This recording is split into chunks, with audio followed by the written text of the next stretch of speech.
تعاقد فريق الجيش الملكي لكرة القدم بشكل رسمي مع زكريا الهبطي لاعب نادي الرجاء الرياضي وضمه لصفوفه خلال فترة الانتقالات الصيفية الجارية.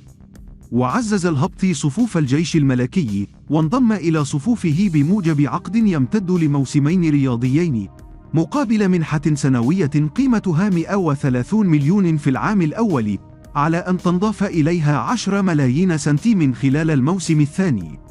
واختار مسؤولو الفريق العسكري التعاقد مع اللاعب السابق للرجاء من أجل تعويض رحيل المهاجم رضا سليم الذي رفض مواصلة مشواره الرياضي رفقة هذا الأخير وفضل الالتحاق بالأهلي المصري.